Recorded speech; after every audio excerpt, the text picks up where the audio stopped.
बड़ी दर्द भरी दास्तां है मेरी। बड़ी दर्द भरी दास्तां है मेरी। इसे सुनाऊं कहाँ। और हर जगह हैं दरिंदे हाजिर।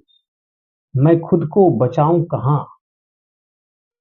हर जगह हैं दरिंदे हाजिर। मैं खुद को छुपाऊं कहाँ। और कोई तो मेरे महफूज रहने की जगह बता दे। मैं नारी हूं, खुद की लाज बचाने जाऊं कहाँ।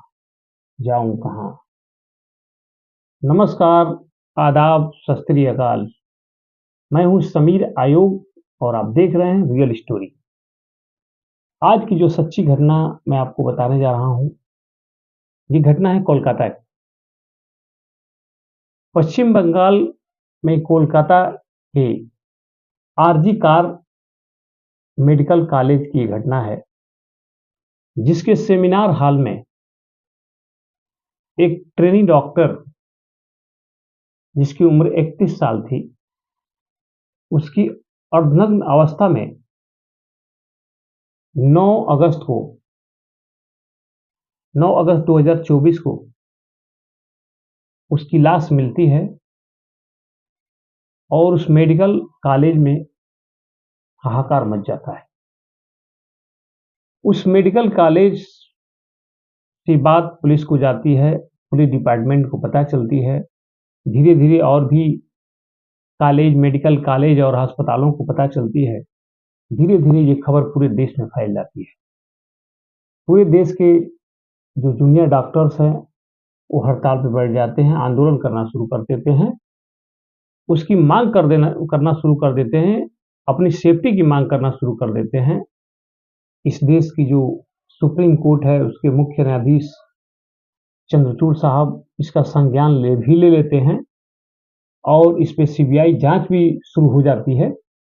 ये सारी चीजें हो रही थी और इसी बीच जो उस कृत्य का जिम्मेदार व्यक्ति है, यानी जो आरोपी है, उसको भी गिरफ्तार कर लिया जाता है। मेडिकल रिपोर्ट भी आ जाती है। ये सारी चीजें सामने आने के बाद जो लोगों के दिल में भय उत्पन्न होता है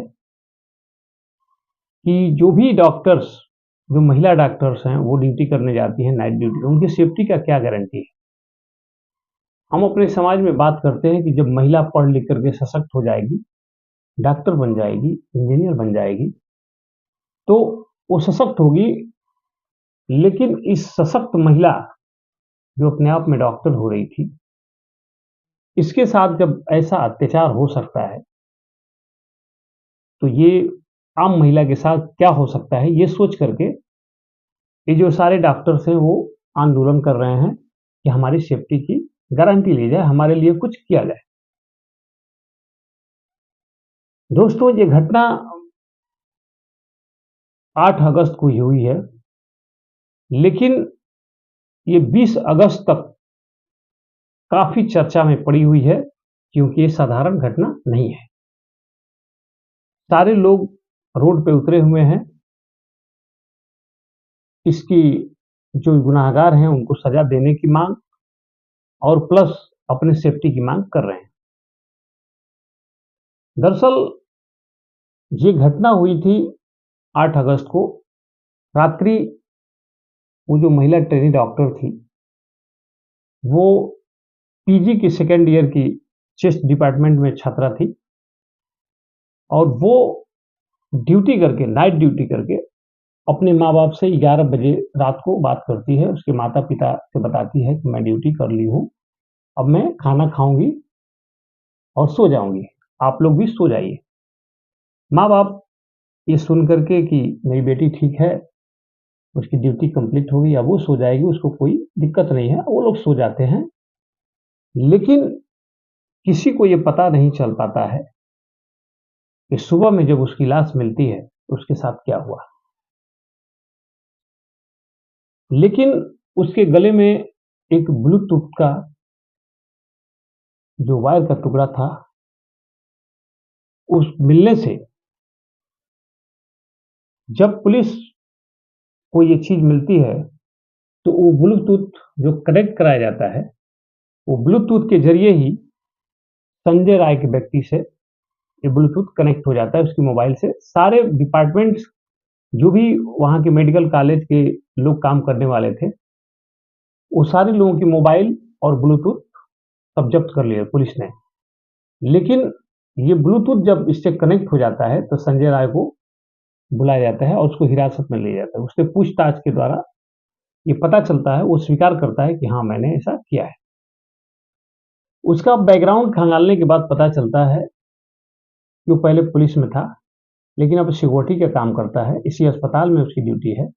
वो रात को भी ड्यूटी देता है और वो बताता है कि मैंने मैंने इसके साथ रेप किया है और मैंने ही इसको मारा है। क्योंकि मेडिकल रिपोर्ट आने के बाद भी मेडिकल रिपोर्ट में जो महिला डॉक्टर के साथ रेप हुआ है, मर्डर हुआ है, उसके कई जगह चोट के निशान पाए गए हैं।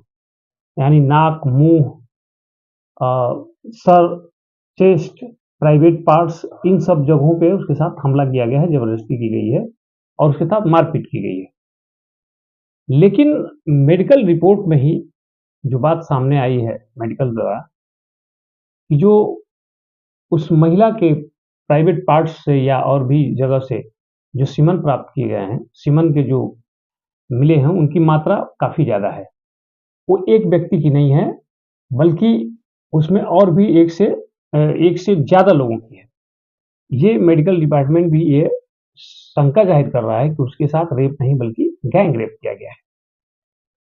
इस पे भी जाँच चल रही है और संजय राय को गिरफ्तार कर लिया गया है। उसके साथ और भी लोगों को हिरासत में लेकर के पूछताछ हो रही है। लेकिन संजय राय बहुत ही खतरनाक व्यक्ति है, क्योंकि उसकी 3-3 बीवियाँ, वो 3-3 शादी कर चुका है और तीनों बीवियाँ उसको छोड़ कर के भाग चुकी हैं। शायद उसका ऐसा कुछ व्यवहार रहा होगा, क्योंकि किसी के साथ अगर 3-3 बीवियाँ नहीं रहती हैं, तो ज़रूर कुछ न कुछ उसे पोर्न फ़िल्में देखने की भी आदत है। उसके मोबाइल से बहुत सारे ऐसे फ़िल्में देखी गई हैं, पुलिस ने इसको वो पड़ताल किया है, तो मिला है कि वो व्यक्ति पोर्न फ़िल्में देखता था और वो ऐसी हरकत इस डॉक्टर के साथ किया है। दोस्तों, ये घटना ये कोई आम घटना नहीं है, क्योंकि जब हम एक डॉक्टर के पास जाते हैं, तो डॉक्टर पे काफ़ी विश्वास रखते हैं, लेकिन ये डॉक्टरों के बीच में रह कर के ये दरिंदा जो उस महिला डॉक्टर के साथ किया है, वो अपने करियर को बना रही थी, अपने माँ-बाप के भविष्य के लिए वो कर रही थी, मेहनत कर रही थी, लेकिन उसकी ज़िंदगी को इसने ख़त्म कर दिया। इसकी ज़िंदगी तो कुछ थी ही नहीं, क्योंकि इसके ना बीवी थे, ना बच्चे थे। ये तो बेकार हो चुका था, बस कमाता था और ऐश करता था। लेकिन दोस्तों, उस महिला डॉक्टर की ज़िंदगी तबाह करके उसने उसके साथ उसके माँ-बाप और भी उसके घरवालों की ज़िंदगी को तबाह कर दिया है। दोस्तों, इसमें सुप्रीम कोर्ट ने स्वतः संज्ञान ले लिया है और इस पे कार्रवाई जारी है। ये तो क्लियर है कि सुप्रीम कोर्ट की ही देख-रेख में सारी चीज़ें सीबीआई की जाँच से लेकर सारी रिपोर्टें माँगी गई हैं और उस पे जो फैसला आएगा, ये निश्चित तौर पर एक मिसाल बनेगा। इसके साथ इंसाफ होगा। जो डॉक्टर की मृत्यु हुई है या रेप हुआ है, उसके साथ ज़रूर इंसाफ होगा। और लेकिन इस समाज में बहुत ही गलत मैसेज जा रहा है कि ऐसे-ऐसे लोग पड़े हैं, जो किसी भी महिला के साथ ऐसा दुर्व्यवहार करते हैं। ऐसे लोगों का समाज में रहने का कोई हक नहीं है। इन्हें तुरंत जो है सज़ा मिलनी चाहिए, बहुत देर नहीं होनी चाहिए। आगे जो भी अपडेट मिलेगा, मैं अगली वीडियो में आपको बताऊँगा। तब तक के लिए सत्यमेव जयते।